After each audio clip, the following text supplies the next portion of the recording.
Welcome, fans, to another edition of the Great North Wrestling Podcast live on thehannibaltv.com. Tonight, we're pleased to have with us a man who was a part of Total Nonstop Action Wrestling during what a lot of critics say was, the golden era, the peak period of TNA. A man who's quite accomplished in terms of tag team wrestling and other endeavors that we'll get to. The one, the only, the natural, Mr. Chase Stevens. How are you tonight, sir? Hey guys, how you guys doing? I'm good, man. Good. Can't complain. Can't complain today. That's excellent. Thanks very much for your time and coming on tonight. I wanted to ask initially, before we get into the specifics of your career, because the fans are interested in the backstory of the stars that they've seen on television. Were you a fan of professional wrestling growing up, and if so, what territories did you follow? Man, I really wasn't. I didn't follow wrestling growing up. It was just one of those things that, it was in our house. It was in the household, of course, but I really wasn't into it at the time. I was into boxing and things like that. And even as a little kid, my dad would make me sit down and watch it on like a Sunday. We had USWO that would come on, USWA, my bad. We'd have USWA that'd come on, and he'd sit me down and make me watch it here and there throughout, make me put my toys down, watch this, this is the real wrestling. This isn't that stuff you watch, that your friends watch on TV, things like that. So even though like I wasn't as interested and was forced to kind of watch it, later on down the road, it ends up becoming a full-time career for me. And I had a lot of catching up to do with some videos, and back then we didn't have YouTube and stuff. So there's a lot of VHSs and just riding in the car with those people and learning off them, just from word of mouth. And that's the knowledge that I pertained over the years and what's kept me going in this career for so long. So that being said, you kind of took a route that a lot of folks that get into the industry didn't, and that was, being not a lifelong fan. How or what precipitated you deciding to pursue pro wrestling as a career then? Man, there was it was like a mix of a couple things, like over a couple week period. One of my really good and best friends from high school, he started training and come in. I just got home. I got back from the military. He'd come in. He had a little shirt on where he was training to be a pro wrestler. And he's like, man, you would love this. You need to come in and do this. Because at that, I was boxing at that point in time and everything. Like throughout my life, I boxed, and I was just in the ring all the time, like weekly. I was in the ring. So from 8 years old up, I've been in a ring. Even though it was a boxing ring, it was still a ring. So I was comfortable in the ring. He thought it was something good for me, because I had wrestled all through high school and things like that. And he was like, man, you was born to be, you was pretty much born to be a pro wrestler. And so I thought, I was like, why not? Let's go take a look at it, see, what it's like. Well, right whenever that was going on, I had already signed up for an MMA fight in St. Louis. So I go to do my MMA fight before the next training session had come up or anything for me to go even watch with him. And at that MMA fight, Dan Severance was the main event of that show. So I was like, man, I get to see, one of these guys from UFC. And at that point in time, it wasn't, you didn't get to see people like that. You know what I mean? You're renting the VHS a year or two later, and here's that guy from a year or two ago that I got to see, on that pay-per-view. And so it's like, I want to stick around after the show fight or whatever. I want to stick around and talk to him. And he thought I was a pro wrestler already. He was talking to me in wrestling lingo. I had no idea what he's talking about. I'd never heard that kind of language a day in my life. Like it was like a cursey pig Latin to me. You know what I mean? Like, so I have no idea what he's saying. And he's, so then he starts speaking in English, and he's like, asked if I wrestled. And I was like, oh yeah, I wrestle. And he's like, I knew it. So then he's asking me, where I wrestle at, where I travel and all this. And I was like, I'll just, watched in high school. I'm out of Indiana, And he's like, no, who pays you to wrestle? And at that point in time, my brain's just going, it's like exploding. I'm like, shit, you get paid to do that? Like somebody's been taking all my money all these years, So, he learns like pretty quick. He catches on pretty quick that I ain't got a clue what the hell I'm talking about. So So he starts telling me, you know, he starts catching me up to things. He's like, man, you carry yourself like a pro wrestler. You look like a pro wrestler. He's like, you got charisma. He's like, man, when you come out, like, he's like, you wouldn't. Most people are intimidated and things like that. He's like, you know, there's a decent sized crowd out there, and you know what he was doing. You know how to work the crowd. And he's like, he was entertaining. He's like, I just listened to people, you know, cheer and boo and things like that. And I was like, oh man, I was showboating because of boxing. You know what I mean? And he's like, man, you should look into wrestling. And I was like, man, it's kind of weird. Like, you know, two different people from two different universes are saying something to me about it, like in a couple week period. So I was like, you know, it made me kind of excited to go watch it. And it was at the Evansville Coliseum. I went and watched it. It was Mike Samples and this promoter Mark Vance. They put on a show called it was Hardcore Wrestling Federation back in '98. So I went in there and watched they let me watch the training session, and it's just, you know, there's a couple older people, but most of them were like right around my age, and they'd already had matches and things like that. And I just got to talking to them, and they ended up being, you know, super nice people, and you know, they let me come in and have a few training sessions with them, you know, and I didn't know what I was doing. I'm over there with a checkbook, just writing my bank account away, you know. Heck yeah, I'll pay it. Like, let's sign me up, you know. I didn't realize, like, I was just, you know, I'm just burning money in the wind right there, you know. So it was, I think it was like $3,000 to train. I paid it right up front because I was an idiot. I didn't make my payments like I should have. So at that point in time, they get me in there and they give me like a couple training sessions, and then they're like, hey man, we didn't have a guy show up. Like, we need you to wrestle tonight. And I was like, oh man, I don't know how to wrestle. Like, I know how to amateur wrestle, but I ain't got a clue how to do this. And they was like, oh, you're good, man. You're good at it. I was like, no, I'm not, because I'm grabbing the wrong arm on everything. I can't tell left from right. I don't know what's going on in life. And they was like, oh, you'll be great. And then I got downstairs, and on the card, you know, once they gave me, my name was Glacius at the time. So once I look at the card, I'm wrestling who I thought was a chick. I was like, man, I'm wrestling a chick named Tracy Smothers. So I was all upset about it, you know. I was like, oh man, they're trying to get me to quit. They just, you know, they took my money, and now they're just trying to get me to quit. So when Tracy finally does get there, I'd already ran my mouth, you know, loud enough that half the people that was already there heard me. So, you know, I'm sure they ran out there and smartened Tracy up before he got in there, but I didn't know what the hell was going on. I didn't know everybody knew each other in the little circuit, and I was just, you know, some little kid running around just getting out of the military and thought he was a tough guy, you know. So whenever Smothers come in, like, shakes my hand, he's a full grown man. There ain't no chick to him, you know what I mean? And I could already tell he's mad at me, and so he tries to go over a few things with me, and he's like, hey, don't worry about it, you know, we'll go over it. Like, we'll get it down.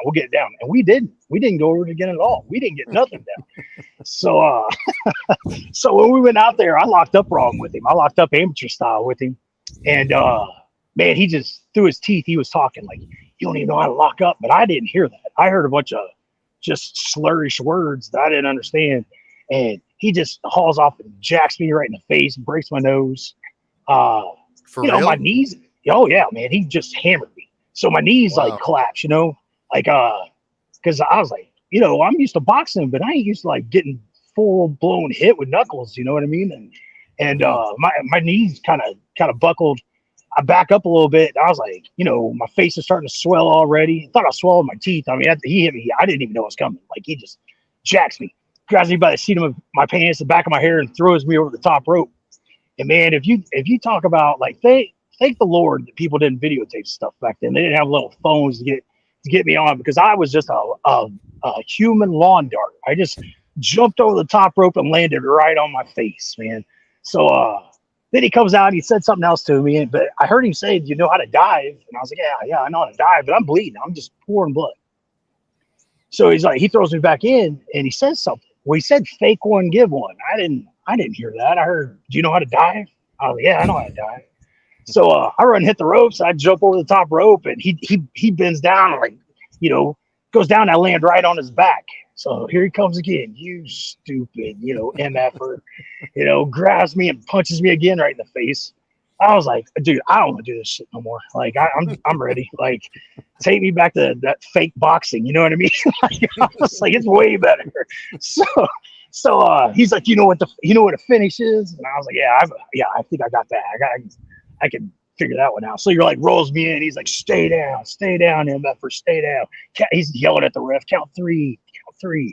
I was like, man, I'll count three on myself. I don't give a shit. Like, I'm done. I don't want to do this no more. So I get downstairs. He's just, he's screaming at me, man. He's just yelling right in my face. You piece of shit. Like, how long you been in business and blah, blah, blah. And I was like, 3 days, sir. And he's like, what'd you say? I was like, well, I mean, maybe 4. I don't know. I mean, like, there's a lot going on right there. You know what I mean? I think he thought I was going to say, like, a year or so, like, at that point in time. And he's like, who the hell put you in the ring? And I was like, oh, those guys over there, And so he goes over, they get into it and start arguing. He comes over and he's like, you got to change your clothes? And I was like, yeah, I got to change clothes because they gave me this stuff to put on. So I had, like, I had my workout clothes that I come in to, like, work out. I didn't have, like, an overnight bag packed or anything. He's like, you got to change clothes. And I was like, yeah, I got to change clothes. He's like, good. I'm going to, show you how to wrestle. So I just thought maybe he was going to the next venue because that's what I was told that they do. They travel around. They're on the little circuit. If you get on that circuit, you're in good. So I was like, oh, this might be my opportunity right here. I don't want to tell him no. So I jumped in the car with him, and one change of clothes, I didn't come home for 8 months. Like, Tracy just takes me on the road and, like, teaches me the road right there and there. You know what I mean? So it was rough. I mean, it was the longest 8 months of my life, like, having to wash my clothes and wear sopping wet clothes, every other day, because we was in the rain, like, all the time. I'm just constantly getting beat up and sweating profusely and one change of clothes. We're not going anywhere to buy any more clothes. Like, I don't know of a day Tracy ever went shopping. He had the same clothes on, when I met him as what he did, like, at his end, you know what I mean? Like, it was just Tracy. If they wasn't giving us free shirts at their gimmick table, we wasn't getting no new clothes. You know what I mean? So you were learning the craft as you were working. You were wrestling. Wow, that's unique in and of itself, isn't it? Yeah. But I wasn't wrestling kids. I was wrestling people coming straight off TV, like coming on down, and man, they were just hammering me and, like, putting me in stuff that I still this day I couldn't put you in. And they'd be like, you still want to be a Rex King was the worst, man. Timothy Wells, he would put me in stretch holds and stretch me and be like, you still want to be a wrestler? I'm like, no, I don't want to be a wrestler right now. I just want to figure out how to get the fuck home. That's what I want to do. I was like, Jesus. Wow, that sounds like exceedingly old school breaking in, if I've ever heard it in all the interviews I've conducted.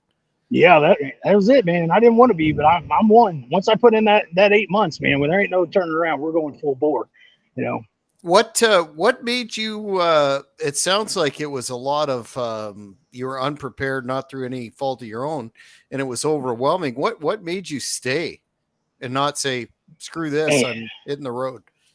Well, once that time come up, that was a long time in that 8 months. Like, there's a lot of hours, a lot of minutes. There's a lot of getting to know each other in there. So once it started dying down and I started getting used to everybody and everybody started, learning who I was and things like that and really taking care of me and I was accepted into their group and within that time frame, then it started becoming a little bit funner to where they, instead of them just beating me up and holding me down and things like that, they were lifting me up and fighting for me at certain points of time, arguing with other people and things and really taking care of me where I felt like a family, I felt like all these guys come together at one point in time and it was different back then because you wasn't just traveling to all these different territories and all these people had been around for so long that they've known each other and they got so many stories together over the years that I was just, I wanted to be a part of that. I wanted to be a part of the family of wrestling. So I stuck by it. I just, once I got home, like, I was AWOL with the military because of that 8 months. I didn't make my flight back, and things like that. I was on leave. So Tracy didn't care, man. There wasn't no stopping and using the payphone. We didn't have time for that. And, once I got back home, there's like wanted posters for me and things. I was like, oh my God, dude, that's awesome. What? Yeah, this is what we go to, they was going to wrestling shows looking for me. So I was having to wear masks Like they didn't show up at the ones I was at, thank the Lord. But they were putting masks on me coming in the door just in case there was like some MPs there to like grab me or something I could escape. So I'd have to come in the door I had an orange and black mask that we'd end up getting off the gimmick table that I was wearing inside and pulling my bags in just to see if there's any MPs in there to get me. But it all got taken care of because it really wasn't my fault, and I wasn't trying to dishonor our country or anything like that. It wasn't like I was like, in fear of my life. It was running from anything. It was just, I had another career part, show up, and the military really liked it. When I finally got to sit down and have the conversation with them, they gave me an honorable discharge. They wanted me to just kind of help recruit with them and things like that. So I did. I traveled around any kind of National Guards and things like that. I would go and do some like pep talks if they had some recruits, from high school that wanted to come in. I was just, so it all worked out in my favor. But it was, there for, oh man, it was a good 6 months, man. Like, the butthole's puckered every day of walking in a wrestling show, like you just wonder like, hey, they're going to take me to Leavenworth. They're going to lock me up in prison for the rest of my life. Like it was a different time frame back then. We didn't have the internet. We wasn't smart to things. We didn't know anybody's emails. We couldn't just email somebody and tell them like what was going on in life. You had to pull over and use a payphone, and you had to have money for that. And I was only making $5 a day. So, and that was all going to food. So, it was just a rough year, starting out in wrestling. But once you get through all that, once you got through all that, the bad stuff, man, it really was like a big, a very positive thing. And I've done so many things in this career now that, I can't imagine doing anything else, man. I'm happy to be, in the situations that I went through back then. I'm proud of going through that. A lot of wrestlers don't get to go through it today. I didn't like it at the time, man. I hated it. But I just, man, I'm so stubborn. I am probably the most stubborn person you'll ever know in your life. So there is no quitting involved in my life, Well, and it builds character. Early on, you seem to get into the capacity of a tag team specialist, and I'm thinking of your team with Cassidy Riley before Andy. Did you was this a conscious thing? Did you have an appreciation for tag team wrestling, or how did that all come about? Because it's definitely a lost art nowadays. So I kept I'd run into like I said, like Rex King, Steve Dahl, Rock and Roll Express, the Bushwhackers, all these guys I'd run into traveling on the road with Smothers. And they're the ones that would like, Hawk and Animal. They'd take me, like they'd all pull me aside and like sit me down and like talk to me. And they was like super nice. And they would just tell me their stories, and I just had a lot of fun with them. So, and that, like I said, that kid that got me involved, like my friend from high school that got me involved, he was still wrestling too at the same time. So I started doing a little circuit with him. He would jump in too, and we go to shows. He couldn't really go too awful far because he had a child and stuff like that. So he stayed around more the Indiana, Kentucky area when we come through on things like that. And I think he did Tennessee and things like that too. His name was Billy Blaze, and we tagged a lot. So anytime I was around that circuit, we would tag. And then I ended up moving to Tennessee with Smothers, and moved in with Smothers, and just it just wasn't feasible for my tag partner at the time. So it was probably, I don't know, it was probably about a month and a half after moving in with Smothers that he went on the road without me one weekend. He had a shot that he had to do, and he had a flight or something where I couldn't go. And so I ended up turning on the TV and found Burt Prentice's wrestling show, USA Championship Wrestling, down at the Nashville Fairgrounds. They was talking about tonight wrestling, this, that. And I was like, man, that, all these TV guys are on his, they're cutting promos. They're on the advertisements at the beginning, going into it. So I was like, man, if they're all down there, that's where I need to be. I need to go down there instead of, sit at home, like twiddling my thumbs. Like I need to be wrestling. So, I didn't ask Smothers, if it was okay if I win or anything like that. I just jumped in my car and got a map out and an atlas and tried to figure out how to get to the Nashville Fairgrounds. And I got down there and I didn't have no gas to get home. And like, no, it was just a one-way ticket. I was like, man, I hope somebody pays me a little bit of money so I get some gas to get back home. So and they wouldn't let me in the door. Like, there's this lady there, Sarah Lee, this older lady. She wouldn't let me in the door. It was $8 a ticket. I didn't have $8. I didn't have 50 cents for gas to even get back home. So, and I couldn't remember what town that Tracy lived in. So I couldn't even tell anybody where I needed to go to get back home. So it was like, it was rough. So she gave me a cup, told me to go stand outside and panhandle. So I come up with $8 and she let me in the door. And it's like 2 p.m. There ain't nobody there. I'm standing out there in this hot weather and I'm going, man, there ain't nobody here. Where am I going to get $8 at? So I didn't know anything about Nashville at the time. So I just, squeezed my way back in the door. And as I was trying to talk her into letting me in, Bert Prentice sees me, brings me over. And, we talk a little bit. And then he tries to name me. I told him my name was Chase Bradley at the time. And he said he didn't like it and changed my name to Chase Stevens. So we had a little disagreement over that. And I mean, it was pretty, it wasn't like a heated argument, but it was, I ain't coming out to that type stuff. My name is Chase Bradley. And then whenever he let me in the locker room, later on that night, the card comes in, there's no Chase anything on the card. And everybody in the locker room's like, you sure he said you was wrestling that? I was like, I swear he told me, but I didn't change clothes because my name wasn't on it. There was no name. There was no nothing that I ever went by on that card. Well, during intermission, he brings me out and he's like, just get me an interview with everybody. And he's like, it's like, I felt like it's intermission. But I walk out, it's a great big camera out there. I'd never seen anything like it. There's a guy sitting on it, like videotaping us. And I was like, man, that's like one of those great big TV cameras. This is like pretty cool.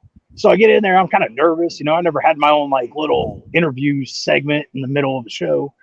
So he's asking me just regular questions like how me and you are going. I'm trying to answer the best I can, but I really don't know anything about Nashville to answer them right. So I'm just bullshitting the bullshitters. And next thing I know, I'm getting shoved from behind. And I turn around, this dude standing there with the one white eye in. He's like, I've been here 3 years. I ain't never had my own time on TV. Why you got your time? I'm like, shit, I don't know. I don't even know why I'm here. Like, I'm just trying to come up with $8. You know what I mean? So anyways, Bert's like, he pulls the microphone down. He's like, you need to hit him. And I was like, do I need to really hit him? Like, is this real? Like, is he mad? Like, I don't know. So I give a little work punch and he sells. So I was like, oh man, we're on the same page. Thank God. I hit him again. He extends his hand. I grab onto his hand. I go to shoot him. He reverses me. He tells me duck one, cross body. I cross body him. Here comes the ref slide in. 1, 2, 3. They hand me the fucking heavyweight title. Bert goes, you need to roll out of the ring. So I roll out of the ring, jeans, a t-shirt, roll out of the ring. They're like, oh my God, Chase Stevens just pinned Rick Michaels in less than 30 seconds, like the new heavyweight champion. So I guess I was Chase Stevens from then on, you know what I mean? So then I get, then I had 2 commercials I had to do that next, so that was a Saturday. Sunday I had 2 commercials he had me doing. So I made decent money on those commercials. And then I come back to, I think the next Thursday I come back and Cassidy Riley comes in. He's like one of the first ones to open the door and come in. And I'm shaking his hand, introducing myself. And he's like, oh, yeah, me and you are a tag team. And I was like, we're what? And he's like, oh, we're tag team. I was like, no, I already got a tag tean partner. He's like, no, you ain't got one. Like, I'm it. We're going to be called the Hot Shots. And I was like, no. I am a tag. I'm high velocity. Like, I already got a tag team partner. Like, I appreciate the offer, but, I ain't just going to leave my friend high and dry. He's like, man, I'm sorry, man. Like, this is what you got to do sometimes. You got to go with the flow and, whatever keeps you on TV and things like that. And I was like, God dang it, man. Like, I don't know how to tell my partner this, because I was just talking about him moving down to Tennessee and us, going to the fairgrounds and doing all this stuff. So anyways, we ended up becoming the Hot Shots right then and there. Something ended up happening where I ended up dropping the title, the James Storm, heavyweight title of James Storm. And then me and Cassidy took over the tag team titles. And it's just been, we were the Hot Shots for years, and then TNA ended up, coming in and like months before it ever started, Jeff and his father, Jerry, come in and they were starting up, and we didn't even know, we knew they were coming in, but we didn't know what the name of the show or when it was going to start or if it was even going to start. We just knew they were coming in and looking for talent, and Bert filled up the card full of, what he thought was, the best talent in our little community right there. And it was like, me and Cassidy, Storm, Chris Harris, AJ Styles, David Young, it was a lot of, and none of us were known at the time, but we were like good talent for that little area, and we ended up all signing a contract, with the company just off that show right there. It just, trickled down. It started with AJ and David. They signed the first, and then just trickled down from there. And, fast forward 3 months after that, it's a long time of signing a contract and not knowing what's going on, so it was like, every couple hours we're calling Burt Prentice going, are you sure this is happening? Like, like, I don't know, like, we had to sign, like, we can't even talk to anybody else until this show starts, like, and not that we were old, but when you're young like that, everything's old. Like, we was like, we ain't got much, we don't know how much time we got in this. Like, maybe we shouldn't have signed that. And he's like, no, like, it's happening, So 3 months of us pestering him over this contract we signed. So then it happened. They advertised it. Gave us our little programs that we was going to be on and things like that. And it was it was an adventure ever since that day. Like, it's every day in wrestling is an adventure after that. Mm-hmm. So I was just proud to everything just stair stepped all to that day. And fast forward all these years, there's a lot of heartaches and ups and downs, but here we are. So with that all being said, how did your team with Andy Douglas first form, knowing that you had spent all that time with Mr. Riley? Man, that's all. Everything's just gets thrown at you. You don't choose stuff. It's just me and Cassidy. Like, it was given. Like, it was, this is you guys. This is what you're gonna do. And then we just made it work. And then we ended up becoming really good friends. Then fast forward, our contracts come up. We tried the other company, went with WWE, come back to TNA. They couldn't negotiate correctly with Cassidy at the time. Like, just money wasn't there, and Cassidy was making an 8-hour drive every week for the show, and it just wasn't feasible, for him having to work a little bit on the side as well, to provide for his family. So he was just wanting to get taken care of, get a flight in, a hotel, and it just wasn't in the budget for us at the time with TNA. So they end up, telling him that he needed to stay home until the budget was up. Then they called me in a couple weeks later, told me that they had me Andy Douglas to tag with. They introduced Andy to me, and then Terry Taylor was there at the time, and Terry was like, I ain't trying to tell you guys to do anything illegal, but if Andy here can gain 30 pounds in 30 days, we'd like to put you guys on TV. So, man, I throw my hands in there. I didn't know Andy, I throw my hands in there. I was like, he ain't gained 30 pounds his whole life. Like, we ain't ever going to TV, and I just turned around. I was like, I'm done. Like, it ain't gonna happen, and we come back, like, it was about 30 days, like 4 or 5 weeks later, they have us, come in and do, I think it was just a little explosion match. I think we just had like a little tryout type deal. And man, Andy looked like a freaking pit bull, man. He come in just cut up and mean looking, and it was nothing like the little kid I seen 4 weeks prior. You know what I mean? And I was looking at him, I looked like a melted candle. I was like, hey, what the hell are you on? I need to get on your regiment. Like, geez. So, and we just hit it off, man. Right after that, they really liked us. Bob Ryder was kind of like our agent at the time, had been given to us. He said he had a deep sea fishing boat in Louisiana, wanted us to go down, wanted to get a couple of the guys together and go down and go deep sea fishing and get them, and me and Andy get to know each other on this trip. And then, like, that was, I don't know, probably 10-hour drive of me getting, just with Andy and joking around, telling stories, and we'd stop off and eat. And, we hadn't been on TV at this point in time, but man, everybody in the restaurant thought we was on TV and kept coming over getting autographs from us. And Bob was like, man, you guys are stars. You guys ain't even stars yet. You guys are stars. I'm like, man, like, maybe we are. So we, they told us to come up with a name. So we come up with Natural Heat. And then the more I started signing it, the more I was just like, it's too much. They ain't got a ring to it, because we was always in trouble for something, so it would have fit us correctly, but we just finally, I just shortened it up. Me, I can't remember if it was me or Andy. One of us just shortened it up, started writing the Naturals, because it was just way easier. and I'm not good at spelling anyway. So, lesser letters is good for me.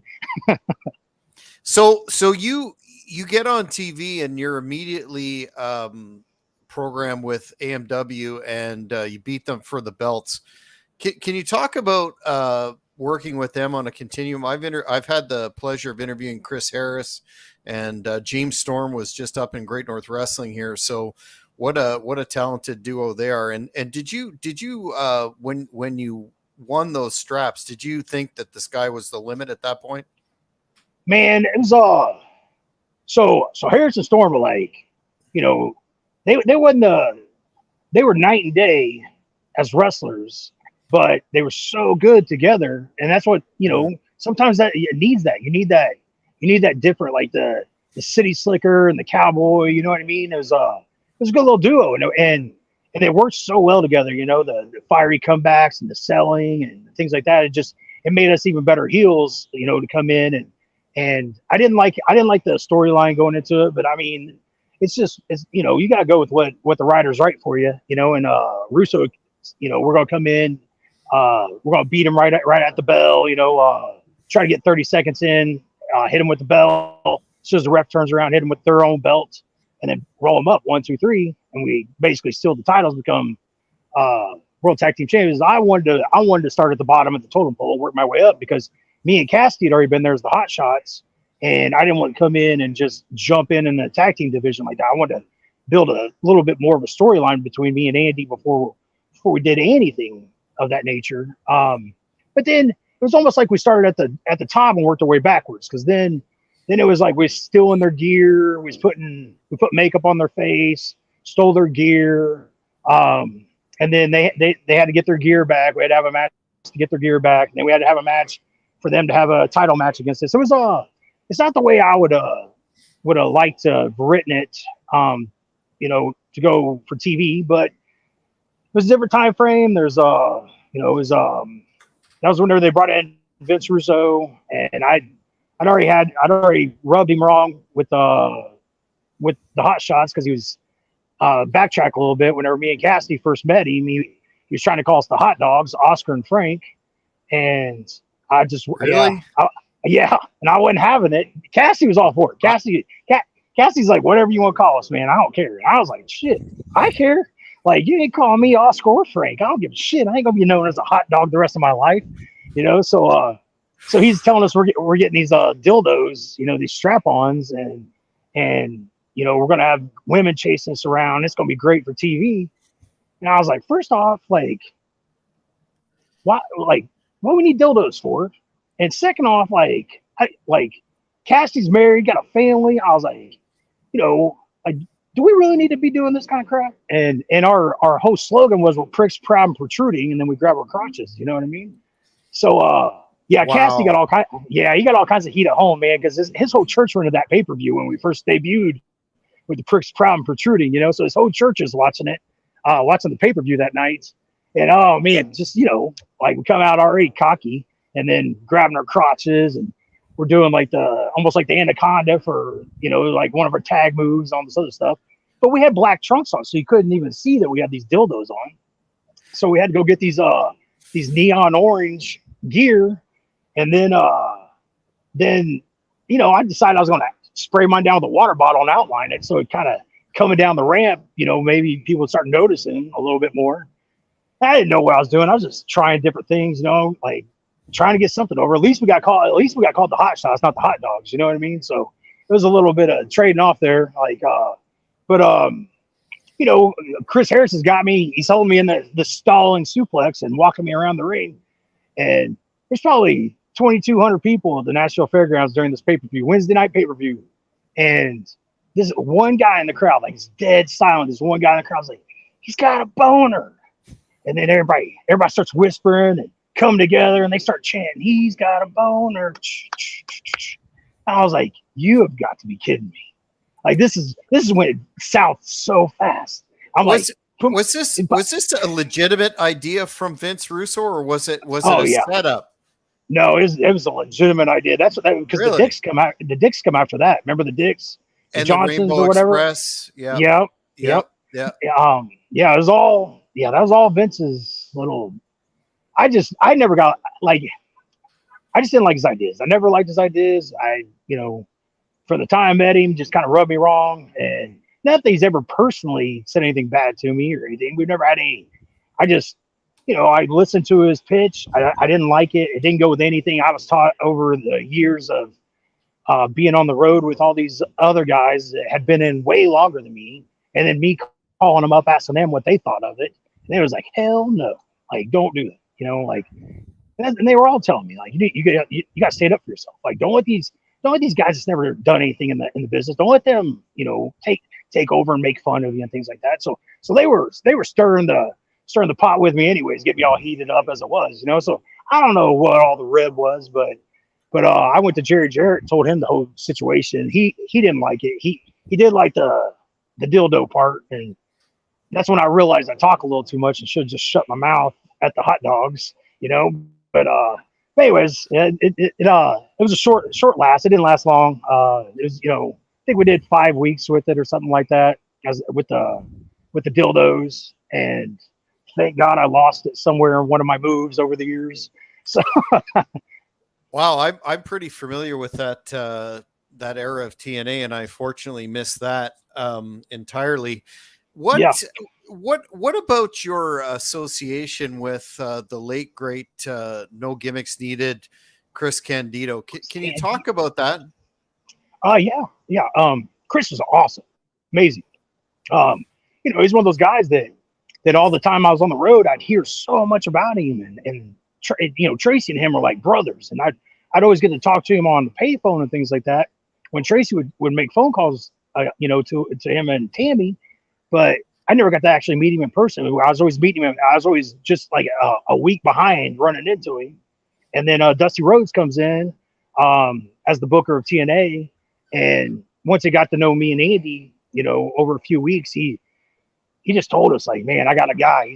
He was born to be a natural. Like, I'm bringing him in, baby. And the sky's the limit. Like, you got, you're going to love him. And so we didn't know who it was. We had no idea. He didn't smarten us up at all. And then Chris comes in that 2 weeks later, and we just hit it off. Like, we just talked. I mean, that was it. We didn't go over a match. We didn't do anything. So when it's time for the show to start, Candido's like, what, anything you want me to do? And I was like, nah. Like, me and Andy don't really talk. I was like, we just feed off everything. I was like, so if I give you a niggy, grab a foot, or if I feed him over to you, choke him, just the normal indie stuff, that's all we need right now. And he's like, oh, that's cool, man. So I gave him an Iggy in the ring. And I seen that he didn't look like he was paying attention. I mean, he was, but he wasn't, you know what I mean? I was like, man, I know I said it. So we go ahead and go into it, and he doesn't catch the foot. And I was like, oh shit, man. So I go ahead and cover it. Like, nobody know, like, on hand. But we get in the back, and man, he's so apologetic. He comes up, and he's like, oh my God. He's like, I forgot that I was in the match. He's like, I was such a fan at the time. Like, he's like, I was, cheering for the baby faces, and here we are heels. Like, he's like, I was like so for it. Like, you guys are so good. Like, it made me want to, dislike you guys. And I'm supposed to be on your team. I was like, oh man, you're cool, man. We covered, man. I don't think anybody noticed that we screwed up in any way. And he's like, man, I'm just happy that Dusty, saw you guys and brought me in. Like, so he'd call us his boys from that time before, so it was always like, my boys this, my boys that. And I mean, it was a short-lived TV stint, because of the passing, but I don't know where our careers would all went if we could have just stuck by, and made it through. It's just one of those bad things, man, that happened that shouldn't have happened. And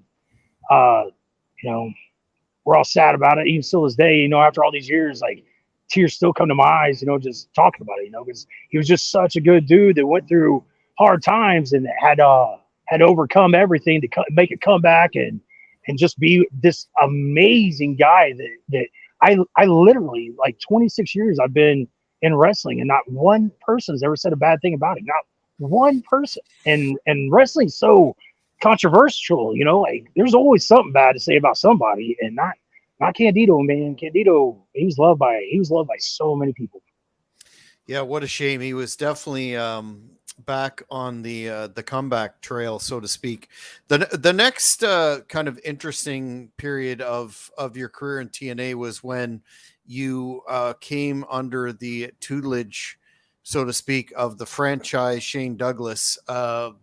Lot of fans still talk about that that entire angle. How did that come together in terms of who decided that would be a good pairing that it was? Man, I wish I knew the whole story behind that. Because they had right before that, it was almost like they were reaching to get us something. Like they didn't, that next, we kind of got into it a little bit because that 2 weeks later, after Chris had passed away, we come back and we have to do an interview talking about we have a new manager, but they don't even know who it is. So they're just telling us not to talk about Chris now, to talk about this new person that has an eye on us that we've been talking to. And I didn't like the way that it went. Me and Andy both come together, we were really upset about it because Chris had passed away and we wanted to talk about it. We felt that it was something that was like so surreal that it needed to be spoken about on TV. What the fans need to know, like, even though we were like on this verge of being heels and just won the tag team titles, and this and that, I felt like that would have been a great opportunity for us to turn babyface and talk about how great Chris was, and then we get lost in our way. I don't know how it could have went, but we get lost in our way, and then somebody comes in like a Shane Douglas and picks us back up and gets us back on the bandwagon, But of course, that was a Vince Russo deal. Dusty had left, went to WWE, and then they brought in Russo, and so he's in this argument with Russo over it, about that not talking about Chris. And Jeff Jarrett come over and calmed us down and talked to us and got the whole story from everybody, and then come up and just asked us if we could go ahead and do that for TV. And then he would let us take a live microphone at the end of the night and tell all the fans in the house how we felt. So that's what we did. We did a live mic at the end. We're not on TV. And I don't know if it's ever taped or anything like that, but when we walked back down the ramp after that final goodbye farewell for Chris, Jeff stood up from the headset, took the headset off, from the TV, took the headset off, and was like, "Yeah, you guys was right, man. That should have been on TV. We should have put that on, and made me feel good that we tried to argue our piece towards it. Just, it's just, we're just little ants. We ain't got control of nothing. We can say what we feel should be, what would be better. I've never looked at wrestling about me. I always look at a fan standpoint, because that's, like once I started training, watching all those VHSs and being around those guys I'm watching on VHSs, I kind of was like a little fan, even though I wasn't like marking out to them, wanting autographs and stuff. I was proud to be in the car with all those guys. So I was looking at it. I always try to look at things from a fan standpoint and see does this make sense for the business? Not for Chase Stevens, not for Andy Douglas. Like what makes sense for the fans? Like what do they want to see me get my ass kicked? Is that what's going to sell tickets to get them back in here, or putting the baby faces over tonight and elevating this company, to trying to take it to another level, and that's the way I always try to look at things when I'm doing any kind of business with any company that I've worked for. So I don't know, man. Shane Douglas, though, back to that, they brought they gave us they ended up giving us Jimmy Hart. And Jimmy was great to be with, but they didn't sign him to a contract. And, a month or so goes down the line, and then here we are. He's walking, he's on Raw coming down, waving at everybody, doing his Legends deal. And TNA's calling me, wanting to know why he's on Raw. I was like, I don't know. Like, you guys is the ones that put him with us. Like, I asked Jimmy to be our manager. It was great that he was our manager. I just, didn't know. And then they tried to get Tammy at the time to come in and do something with Tammy, but that wasn't in the books, evidently. And then I guess Shane was kind of in the office a lot, at the time, like trying to get things, just trying to help out any way he could. And I think don't hold me to this. You know, I'm good friends with Shane, still talk to him to this day. But I feel like he probably put it in their head, like, hey, I should come out with these guys and do some stuff, you know, and try to you know get things going. Like they fell off after Chris. You know, the same storyline I was trying to go with to begin with.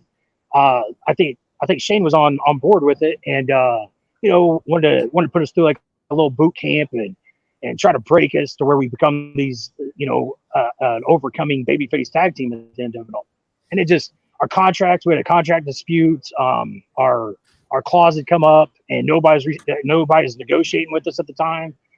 That's when they was trying to get us to shave our head, and it just, I wasn't gonna shave my head unless they gave me another contract. It just, you know, my contract, I was already at my 60-day clause, and if I'd shaved my head, I feel like 2 weeks later that gave me my go home ticket and then laughed at me about it, you know? So that was the whole deal. I couldn't talk about it at the time. The internet was out and strong at the time, and everybody's eating me up. Like, you should have shaved, you should have just cut your hair. Like, you know, what's the big deal about your hair? And I'm like, I don't give a shit. Like, it's falling out anyways. Man, like, I care.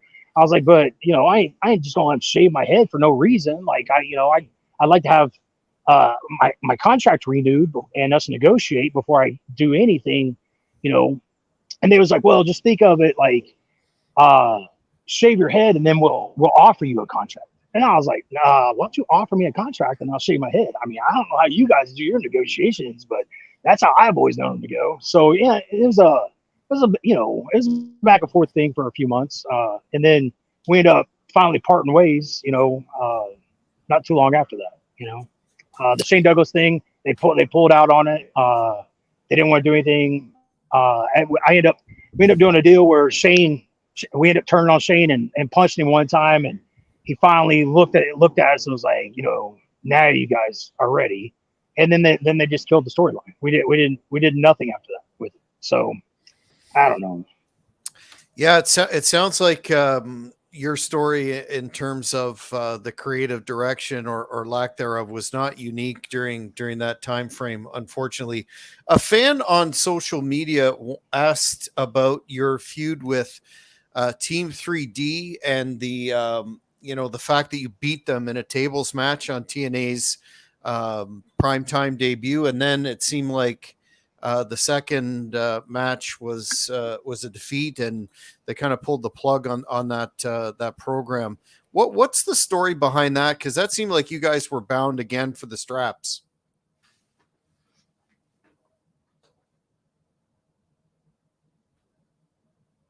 Oh, I went dark. Can you hear me?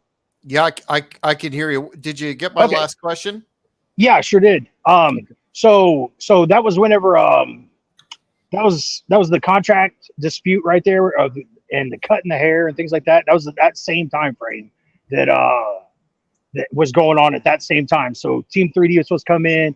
We were supposed to what they had told me was we were supposed to put 3D through the table, and then we were supposed to take over as the table people, like bringing the tables out and putting people through tables after that. And they was basically like passing on, you know, the gimmick to us, and that ain't how it went because of negotiations with contract dispute and thing like that. So they just end up cutting us. It was just, and it was, like I said, it was one of those deals where it was, you know, fly by night. You never know who was writing the script or anything, you know, like Dusty's in there for a couple months, and Russo's back, and then Jeff's writing, and then they bring Russo back, and then Dusty comes back, and then Russo's back.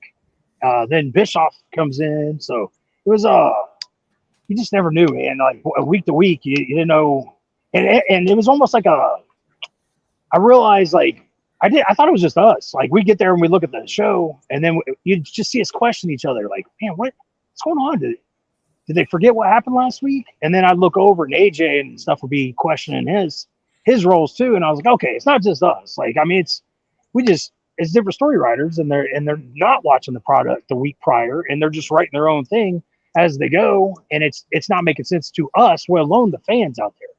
So, and that was it. I mean, we had all the talent in the world, like all the talent in the world. It was man, they still do. I mean, they got so much talent. They're doing well now, but Yeah, it certainly seemed for a while there that TNA was going to be the big number two and viable opposition to WWE. But speaking of WWE, I note that you had some appearances with them in 2007. You were supposed to have a Raw tryout that I guess was canceled, and then you um, had a couple of matches in 2008 with Douglas on SmackDown, and then a couple on ECW. What was the backstory to that, and why you didn't go further with that particular company when you were a well-established commodity by that point in time? Well, it's one of those deals like, at the beginning of it, we went in, did the tryout against the Big Show, things like that. Me and Andy did. I don't think Johnny Ace really liked us all that well. Shane Douglas was our manager. They was a tag team back in the day. I figured we'd probably be in, but evidently they don't really get along or like each other. I don't know. I don't know the history in their situation, but I felt like we kind of got the bad end of the stick because Johnny didn't like us on that one. And then and even before that, I went in with Cassidy, and then I wrestled Devon and Farouk on Velocity. So then I come back, I wrestle the Big Show. Then I come back and I wrestle Jack Swagger's debut on Raw. And then Mike Knox, wrestled Mike Knox on Raw, and then set up like a tag deal with Tommy Dreamer against Mike Knox and Swagger for the next Raw. But once I got in the back, I didn't know what was going on. So I asked Tommy, where he's at and everything, because he had took the microphone and set up for the tag match. And he was like, well, what's your itinerary? And I was like, shit, I don't know. Like, where do I find that at? And he's like, in your email. So I'm over there scrolling through 99,000 spam emails, trying to figure out like how they got my email and stuff. So, when I finally see Tommy again, I was like, hey, like, I've had a couple different emails over the years. Which one do they have on me? And he's like, well, which one did you give them in the contract? And I was like, man, I never got one of those. And he's like, hold on. Like, what do you mean you ain't got a contract? I was like, I ain't got a contract. And he's like, how'd you get here? And I was like, I drove. He's like, drove from where? And I was like, well, I was in North Carolina last night. I just drove all the way through. And he's like, we're in Cleveland, Ohio. Like, I was like, I know, I haven't slept. Like, I just come all the way here for Raw.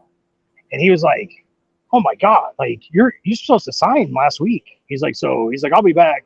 So then he comes back and tells me not to leave till I meet with Johnny because he's got my contract. And then Johnny shows me the contract with my little name on it and things like that. I never made it to the back page. I got ready to open it up. He just grabbed the contract and pulled it from me. Said he had been evaluating me over the last couple of weeks, and I just went WWE material. And I was like, all right, like, is this a rib? I didn't say anything. I was just, okay, He's like, is there anything else I can help you with? And I was like, ooh. So he's like, well, have a good day. So I get up and I'm doing the slow walk out the door, I'm like, he's gotta tell me, like, I'm just joking, like, we're just hazing you, and I get out and round the corner and nobody comes and gets me. And I was like, oh man, screw this dude. So when Johnny come walking out, I had words with him and called him a few names, and security heard me, and so they helped me with my bags out to my car, and so I didn't come back for a while after that. I can't remember how old I was in that one. I think I was 30 at that point in time, 29, 30, and that. Then Johnny had stepped down. They moved him to production or something. And a few years later, I come in and was rolling around in the ring, and Regal had asked me how old I was, and I told him I was 35, but I wasn't. I just caught me off guard. I was 34. But he's like, oh man, like, Chase, that they ain't looking at anybody over 34 right now. And I was like, shit. So and I didn't even put two and two together. He just caught me off guard, and it wasn't until my birthday that year, I'm looking at my cake and I'm 35 on my cake. And I was like, oh man, I'm 36. And they was like, add it up. He was born in 79. So like I'm trying to add it up in my head. I was like, shit, I lied. I screwed myself on one of these deals. So yeah, it was just I don't know, like and at that point in time, I picked up the video games with THQ, so I was doing really well. They was paying me well to go out. They was flying me out to California once a month to do the motion capture for the video games for WWE, and that was a year-long gig. I mean, it'd take about nine months to put that video game together. So that was 9 months of pay, and then and I think I made 11 of them altogether, 11 video games. So the next time they'd call me back in, I was already scheduled to go out and do the video games. So I got a hold of Dreamer and I was like, hey, which one should I do? And I was like, you guys got me coming in for, a spot, but I also got your video game I got to make. And he's like, well, which one pays you more? And I was like, I'll be honest, the video game pays me more. And he's like, well, go do that damn video game. Like, this spot will be here. Like, don't worry about it. So, and that was it, man. I never called him back and was like, hey, you guys need me to come back. Cause I ain't one of those guys that goes out and just today, everybody, like every, 30 minutes is sending an email, like, hey, you going to use me? Can you use me? Can you use me? I can't imagine what WWE, like their email, situation looks like, or even TNA, you know what I mean? Mm-hmm. Like I tried to start a little indie company and I had people from, countries I've never even heard of emailing me, hey buddy, remember me? And I was like, no, I barely remember who my own family is half the time, let alone you guys, So when you had you were released from TNA, I wanted to ask you about the program that you had on the Indies when you and Andy split and had that pretty intense rivalry. How was that creatively satisfying to the end of the team? No, man, I was another one of those things where it was weird. Paul Adams was the story writer at that point in time, and a really good friend. He passed away not too long ago, and just one of those guys that would sit down with you and get to know you before he would write you anything. And so, and he would talk to you about everything instead of just you coming in and being blindsided by everything going on. And I thought, us being on the Indies, now, like, and we travel together a lot. Us working each other instead of them having to bring us in and pay us, a big payday for two guys and having to get two guys up against us. It's better us working each other or working two other guys, elevating them, and us making that same pay. You know what I mean? So me and Andy were both, all for it, and we had never got to wrestle each other at that point in time. So the turn, went perfectly. The storyline, I love the storyline. It was great. Like, and then I got blind, and here's another one of those blindside deals. We're in a steel cage. That's how it's supposed to end the storyline. And Andy comes in and tells me he's not gigging, and he's the heel in this storyline. He's not gigging. I've been going coast to coast like for months, for their little TV program they had going on for SAW. So I was like, well, okay, like that's weird. Like he's never had an issue with it before. All these other times we traveled. So I was like, man, I got a hold of Paul and I was like, hey, like, what's the deal? He's like, I don't know. He's like, he come in and told me the same thing. I was like, well, like, he's got a disease or something? Like, maybe I shouldn't be in a cage match if he's got like some kind of, just who knows? You never know. And he's like, no, I don't think. And I was like, I don't think. I need 100% guarantee. Like, because we can get cut on that that chicken fence so easy, that chicken wire that, Yep. It's easy to catch something in there if you're, not with a trusting person. And we were in two separate locker rooms at the time, so he comes back, Paul comes back and is like, no, he's good. And I was like, I still feel like it's weird. So I texted Andy. I was like, man, what's the deal? And he's like, my parents are out there and things like that. And I was like, so? I was like, you've done it before in front of your parents. Like, I don't understand what that's got to do with anything. But it was text message. It ain't like I could argue with him on it. You know what I mean? So, anyways, we go out there and we wrestle. Have a what I feel like was a great match in the cage, and we get done. He grabs the microphone and starts talking about his retirement and how he's done with wrestling. And this is what he's going to do his whole life. So I was going in my head. I was dumbfounded because I hadn't been told this, and I was like, man, he's a genius. This is how you keep us on TV.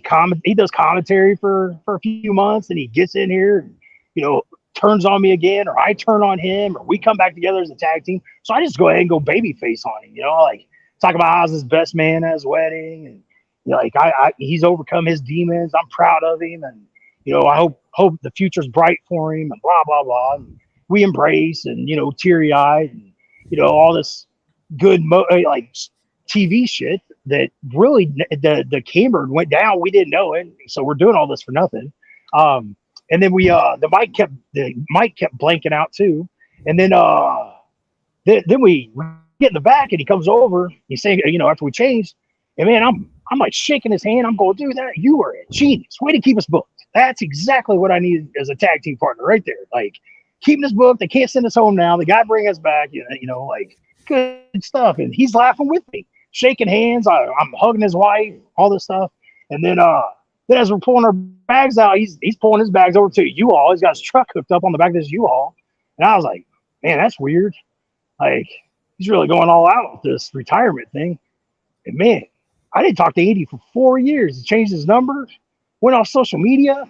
Like, I was like, whoa, he really retired, you know? So he became a chiropractor. He ended up going back to school, become a chiropractor. Moved back to Nashville after he got his, got certified and got his license and all, I don't know, whatever you got to go through to get all that stuff. So now, you know, I'm beating people up and he's fixing them. So we're still a tag team in a certain way. But he's got a practice set up here and, you know, right down the road here in Madison, Tennessee, called, what's it called? Nashville Necks and Backs. So if you're ever hurt in the Nashville area, you know, hit him up. You know, he's got a good little practice going on over there. Well, good for him. In 2015, you were advertised with Cassidy Riley again as the Hotshots to be part of the Global Force roster. What happened with that whole company and that whole situation with Mr. Jarrett? Yeah, I don't really know the behind the scenes on all that stuff. We come in. I think we only worked one time in Mississippi for him. I think we did Jackson, Mississippi for him, and on a baseball diamond. It was a nice. I mean, they had a really nice crowd. Had a lot of fun, and that was I know they did a few other things, and then something where they was with TNA for a while, where TNA had the Global Force ring and things like that. So I don't know. I mean, that's something that I can't speak on because I really don't know the behind the scenes on any of that stuff. I just Cassidy and me both got contacted to do that second or third show that Jeff was putting on, and we jumped right on it. You know, we love Jeff to death, so we went in there and did the best we could. I mean, I don't know. It was just kind of over before it started, then, right? Yeah, that's how I felt. I was happy with the product though. I mean, it was a professional setup and everything. It looked great to me. So what is going on? Two-part question. What's happening with you lately in terms of the business, and do you have thoughts on the current product as per the big two, WWE and AEW, and could we ever see you in either of those organizations? Man, never say never. You know how this business works. As soon as you say I'm done, like, you know, I'll end up being Terry Funk and have, you know, 16 retirements, you know, if I ever go that route. And I don't feel like I'm there yet. I feel like I still got time left in me. My body still feels good for 26 years in the business. So it's just talking to the right people, being in the right place at the right time. The older we get, the more we focus on family and friends a little more than staying on the road. And I got kids of my own now, and try to catch up with them and try to, I miss so many birthdays and Christmases and just holidays all together. And now it's kind of nice not to be on the road, even though anybody talks about it, you can't help it. Like this is what I was born to do. So I still travel to this day. I'm still on the indies. But yeah, I don't think I'm done yet. I still think I got a little gas left in the tank.